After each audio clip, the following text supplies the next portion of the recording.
there a heaven? Oh, yeah. It's the place dreams come true.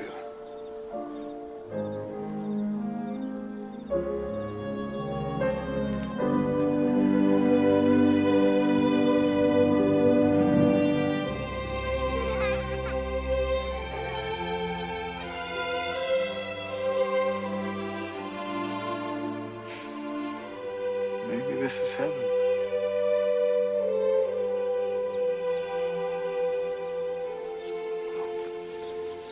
Good night, Ray. Good night, John.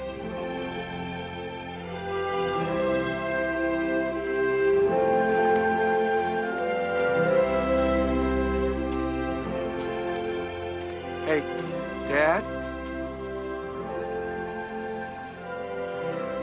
You want to have a catch? I'd like that.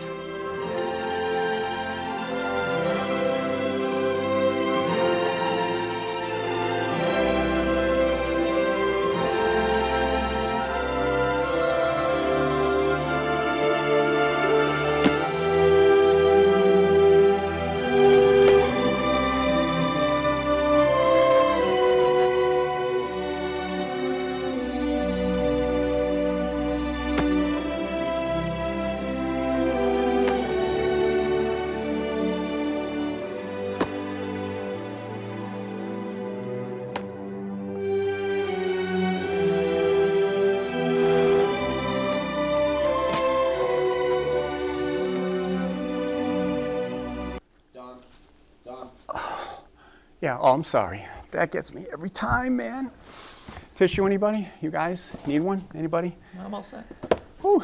Last scene in Field of Dreams. Kevin Costner runs into his long-lost father on a baseball field, and he enjoys a game of catch. It's June, Father's Day. So the theme of this regular guy show is naturally fatherhood, the importance of being a present dad. And we've got some great guests for you today. Got Kim Perret from she's the executive director of the Macaulay Nazareth Home for Boys in Leicester, and she's going to be joining us to talk a little bit about the importance of being a good father and being a present dad. And with her, Fran Beauregard. He's a clinician up at Nazareth Home for Boys, and he's got the distinct, I guess we would call it misfortune of having had his dad pass away when he was about 11 years old. So in addition to 35 years of human services experience, Fran also has the knowledge of growing up without a father for most of his young life. He's going to talk to us a little bit about that as well. But as we always do on the show, we like to ask the question, what does the scripture say and what does Jesus say about, in this case, fatherhood and the importance of being a present dad? So we look to and ask our Bible guru, Mr. Rick Annunziata, for a little bit of perspective from the scripture. Rick, what does it say? Thanks for having me on the show, Dom. So I've raised 4 kids, as you know, Dom, Yes. and with my wife, and there's been a lot of ups and downs. And one thing I've learned is we don't have to accept what our kids do, but we have to accept who they are. We drive them towards excellence, but at the same token, give them that creativity and yield to God many times about the directions they want to choose and want to go in. And one story I had read a while back was in the book, The Prodigals, is a story of a young boy who was returning home after offending his father. And he walked up the long, dusty trail to his house thinking about all the things he was going to talk about to his dad. And he walked up to the house and he says, "Father, I'm home." And the father closed the door and said, "I have no son." So, families have to be a place of acceptance, of love, of forgiveness. Otherwise, things just are never going to work. And one of the most important scriptures, I think, that tell us about these things is in the prodigal son in Luke's Gospel, chapter 15, where we have a son that said, "Father, give me my inheritance." And he took his father's money, his inheritance, basically saying, "Dad, I wish you were dead." And that's something we've heard sometimes from our kids, right? Yeah. And so he went off to a foreign land and he spent his money, squandered his money, and he returned to his father only when he was living with the pigs. And before he got within eye shot of his father's home, his father saw him from afar, pulled up his garment and ran to his son, put a robe in his back and a ring in his finger, and he said, "Welcome home, son." the son never asked for forgiveness. The father forgave him before he even came back. And in those times in that period, that men didn't roll up their garments, their robes, and run through the fields. But that's exactly what the father did. And that's kind of a picture of what God does with us, the prodigals. We're all prodigals in a sense, but we got to be careful that we don't make prodigals of our own children. That's right. I was going to ask you about that because I understood that in those days, they never would run. They never would run. Right, Men would right. never run. It was some kind of a sign. It was a social sign of lack of strength or something like that. Right. Yeah. It made him look weak. Yeah, it made him look Publicly. weak. And the whole community in Jesus' day, that whole town would have known the outrage of what the son did to the dad. But the dad didn't care. No. He just went full on and consumed his son in love. And that's kind of the picture of what God wants to do to us. Honestly, as you become a father, and I only know because I have a son, but I know I have 4 like you, but I can feel, I understand that. If there was anything I wouldn't do for my son. I'd swallow my pride, and I have, immediately. It's just more important that you have the connection and relationship with your father, right? Oh, absolutely. And to that end, I wanted to just talk a little bit with Kim and Fran. Let's clear it up right out of the gate for the regular guys at home. My wife, Sandra, said, you know what you got to do? You got to have the Nazareth people on your show sometime because those guys they do so much for kids. And I said, yeah, it's just right in front of my eyes, and I didn't think of it. So kudos to my wife. She came up with the idea.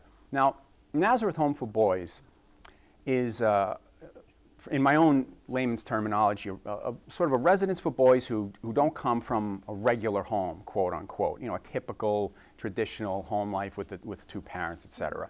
They don't have interaction with a father figure per se, or maybe they've had one in the past, but they don't anymore. Sometimes they come from a lack of parental guidance at all. So let's get one question out before we run to a break. What kinds of problems, Fran or Kim, do these boys demonstrate when they show up sort of at your doorstep? So I'll fill that one. Go ahead. So Nazareth Home was started a long time ago by the Sisters of Mercy, who believe that every child is a child of God. And the sisters really had a belief that, the children that walk in our door are there for treatment. And so a lot of our children, we have capacity for 28, come to us from Department of Children and Families. Yes. And this is because more often than not, they've been removed from their home because of significant challenges. So our kiddos have suffered trauma and witnessed a lot of very harmful things. Some have been physically, sexually, and emotionally abused. Many of them have been neglected. Their basic needs have not been met.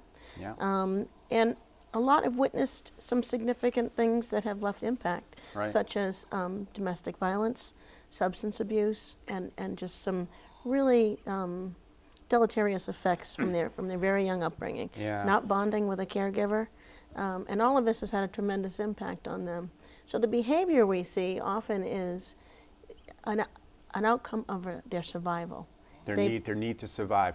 Kim, let's hold it right there. We're going to go to a quick break, show another clip, and then we'll get back and we'll pick up that conversation again. We've got some other great questions. Guys, stay tuned and come right back.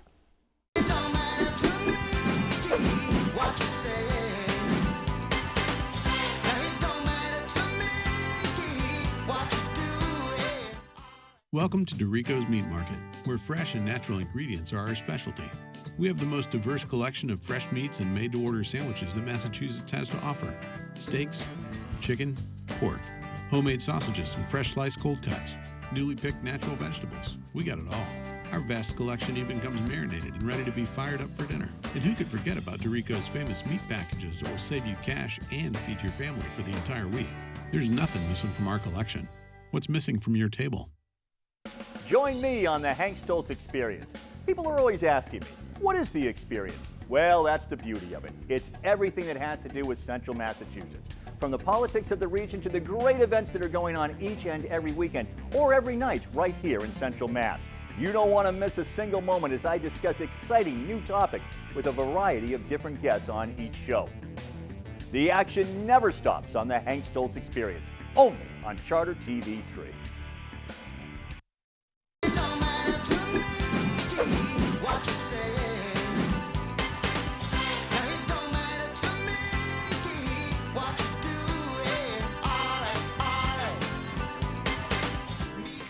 Axel was finally doing it. He was trading in his beloved Bago and buying a car. Unfortunately, he wasn't alone. Hey, you're Frankie's family, right? Yeah. How is she? You know, after she quit, we hired a woman way worse than her. She was what you call a functional meth head. Anyway, tell Frankie that. It'll make her day. So, what can I put you in today?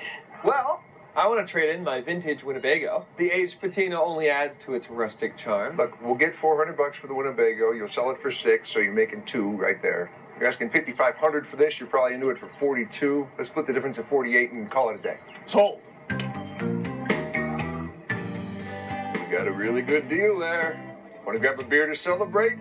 I'll spring for a name brand. Are you kidding me? What? This is my car. Yeah, I know. But I always drive. Oh, that's right. You always drive. And you always know the best way to cook eggs and to squeeze toothpaste and to get a deal on a car. You know everything, and I know nothing. It's just like that song. What song? I don't know. Apparently there's a song. What's your problem? You're still treating me like a kid. I don't need you to tell me how to do things anymore. You're telling me all the time. You're making me nuts. And I know I'm the younger lion, and I'm challenging you. We're supposed to lock horns. Lions don't have horns. You don't need to tell me the lions don't have horns. Well, you just said. I know lions don't have horns. I just want to drive my own car. Look, I'm older than you. I know you think you know best, but there's still a lot more you have to learn, and it's my job to teach you. It's been my job your whole life. Okay, so is that how it's going to be? Like, forever? Because you'll always be older than me, and Grandpa Big Mike will always be older than you, and there's a guy in Jasper who's like 103. He'll always be older than all of us. Maybe he should drive us home. What do you want?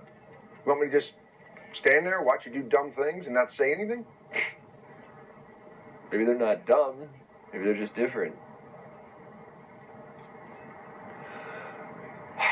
If I was bothering you, why don't you say something? I don't know, because it's hard. You're my dad. I guess I haven't figured out how to tell you stuff like one adult to another. Well, you did a pretty decent job right there.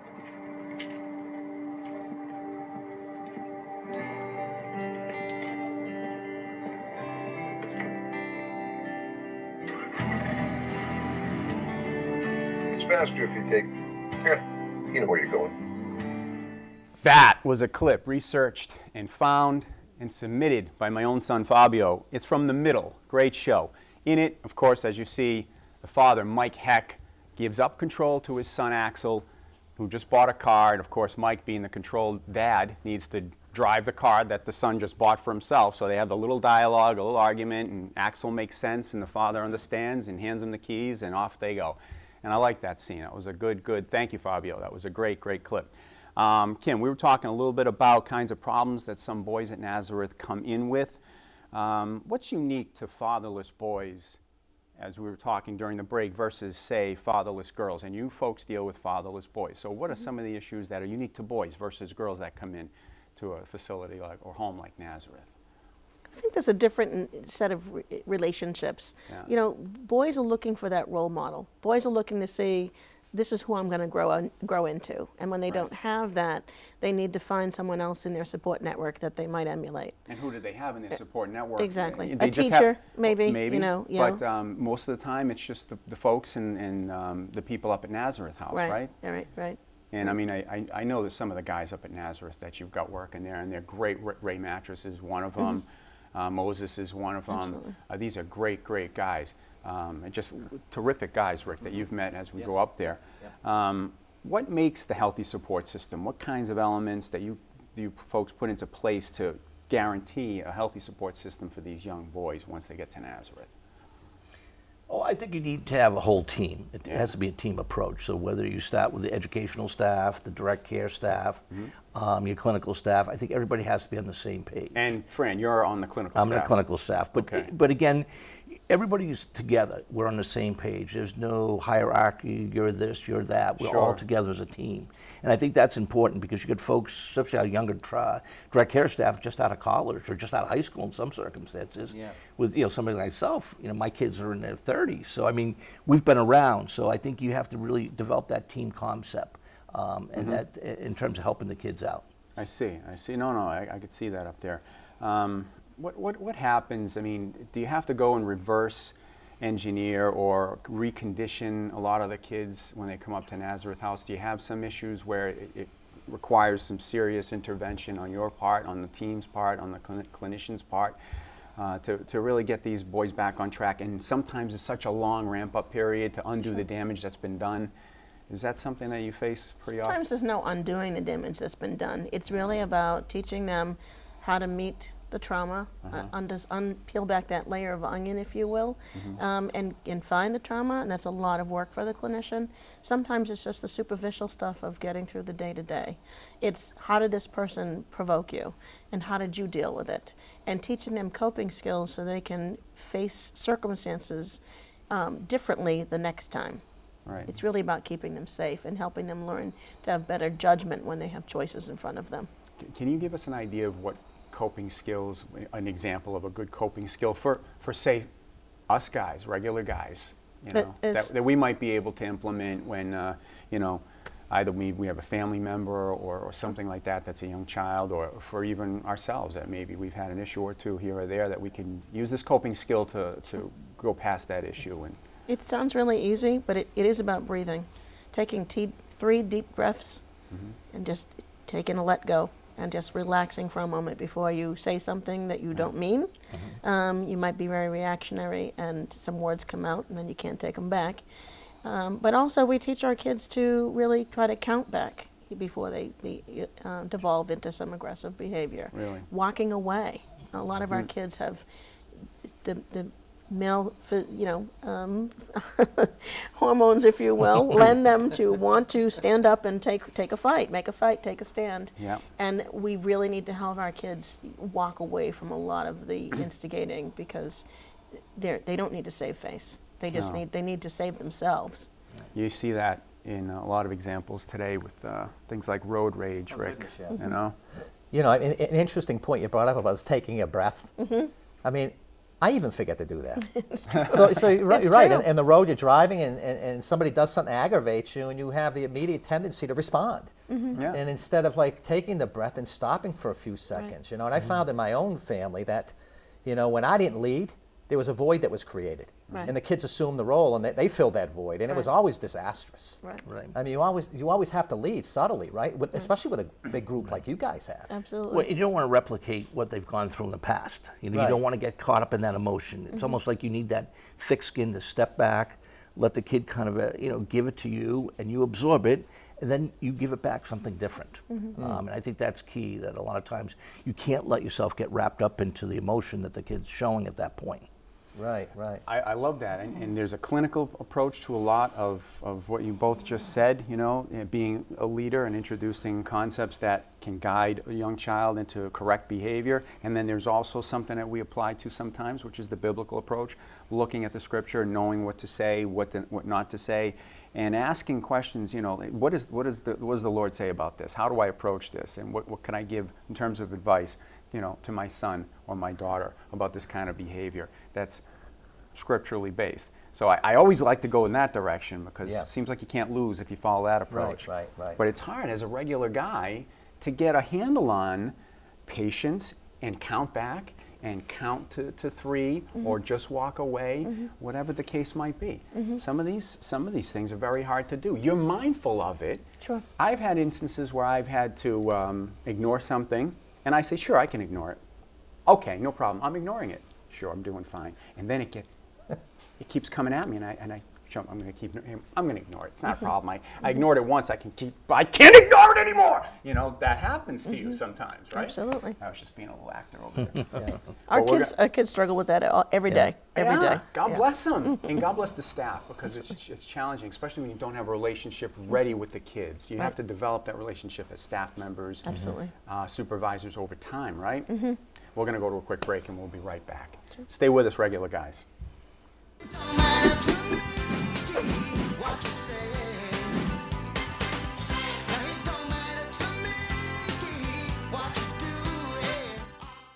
Welcome to Dorico's Meat Market, where fresh and natural ingredients are our specialty.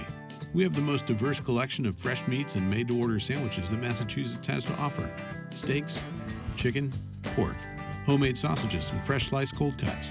newly picked natural vegetables. We got it all. Our vast collection even comes marinated and ready to be fired up for dinner. And who could forget about Dorico's famous meat packages that will save you cash and feed your family for the entire week? There's nothing missing from our collection. What's missing from your table? Welcome to the Mayor's Forum. I'm Mayor Joe Petty.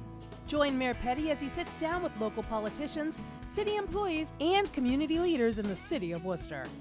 There aren't even people who are qualified to deal with trauma, and so we need to do more trauma training to clinicians.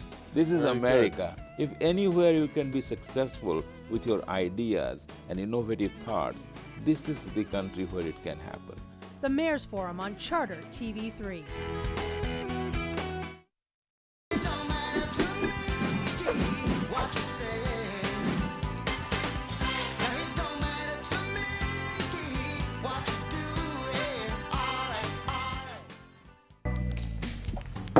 Hey, why don't you go ahead and go to the bonfire? Seriously? Yes! This is awesome. Thanks, Dad. I knew you'd come through for me. Actually, it was your mom's idea to let you go. Really? Look, Axel, you're home from college and you want to spend time with your friends. We get that. Yeah. But your mom knows she's only got you for a few more years. And, well, it's not just your mom. It's me, too. Time goes fast, you know, the whole cats in the cradle thing. That's why I wanted to have Christmas with just the family. Well, that and your grandparents are nuts. Yeah. Hey, what's Cats in the Cradle? It's a song from the 70s. You've heard it. No. My child arrived just the other day, came into the world in the usual way. But there were planes to catch and bills to pay. He learned to walk while I was away. Anyway, the kid goes off to college and gets married, you know, starts a family, and the dad starts to slow down, and I've long since retired. My son's moved away. I called him up just the other day. Said, I'd like to see you if you don't mind. He said, I'd love to, Dad, if I could find the time. See, my new job's a hassle, and the kids have the flu. But it's sure nice talking to you, Dad. You sure?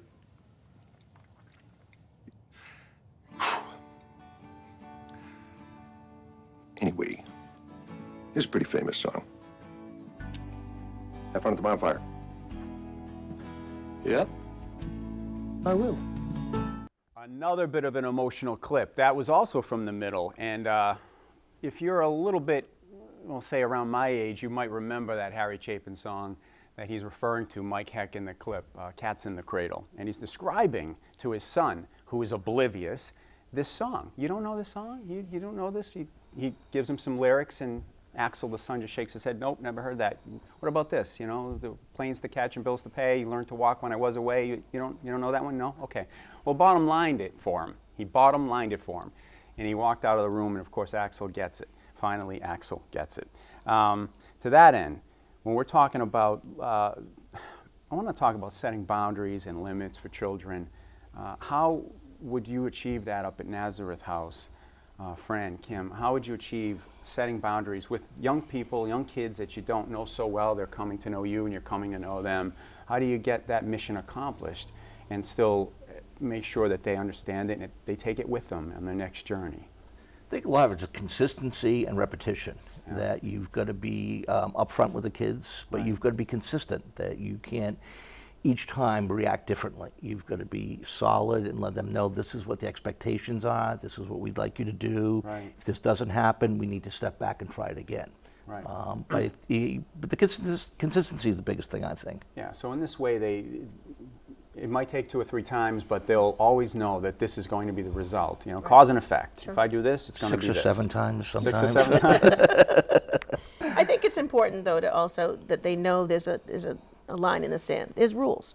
Yeah. We all live with rules for a reason. Yeah. You need rules. You need to know what the expectation is, and you need to know that if I don't follow this expectation, then this will happen. And I think the rules can be introduced to them with temperance and a little bit of love, you know, at a place like Nazareth, whereas out in the real world, you know, the rules are introduced to them without temperance and love. Handcuffs get put on you, that kind of thing. Or you have problems, physical problems, things like that. So it's much, much better to have that introduced by people that care for them. And I get that they understand that people care for them at Nazareth. I see that with my own eyes. It's really nice that they get that feeling, that they'll trust you a little bit more. It takes them a while to trust you sometimes. because of the background that they're coming from, but eventually they do. Fran, emotional moment. 11 years old, you lost your father to an illness. What did you miss growing up because of this?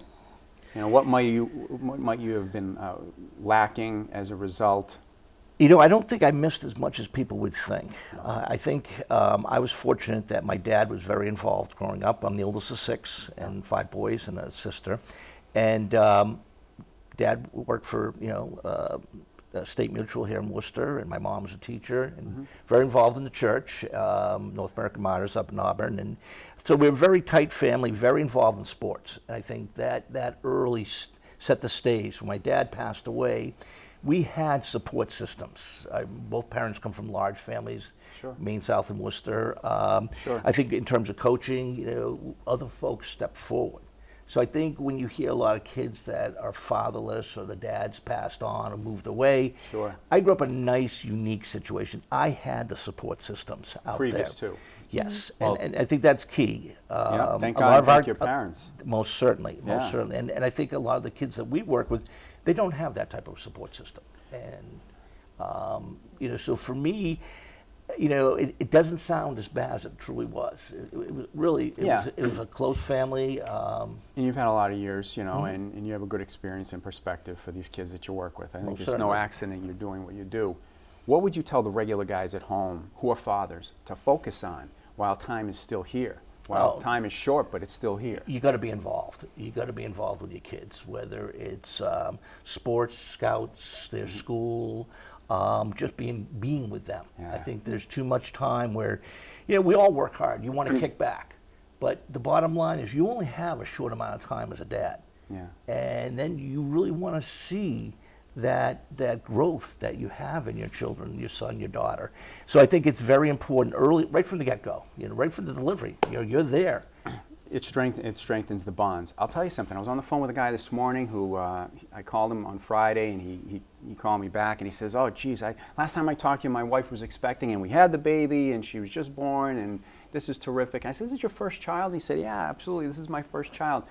I said, "Boy, the only thing I could say is I coached soccer and basketball for my son for, I don't know, between 5 and 9 years, depending on the sport.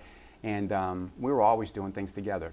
His friends would come to my house, et cetera, and we would always be together. I'd take him out to eat. We'd take him on the train to Boston. We'd have a great time with him. I was involved in my son's stuff, And even though I was so involved in Fabio's, life day to day, my wife and I both, I still think time went by so fast. Oh, yeah. Most certainly. Yeah. To the point, sweet, isn't it? Yep, and with that, I just say, sons, honor thy fathers, and fathers, love thy sons. Oh, yeah. Come back to us next time out. Have a great Father's Day, and God bless. Yeah, that was good. The other day, he came to the world in the usual way, but there were planes to catch and bills to pay. He learned to walk while I was away, and he was talking for I knew it, and as he grew, he'd say, "I'm gonna be like you, Dad, I'm gonna be like you." And the cats in the cradle and the silver spoon, little boy blue and the man on the moon. When you're coming home, Dad, I don't know when, but we'll get together then. We'll have a good time then.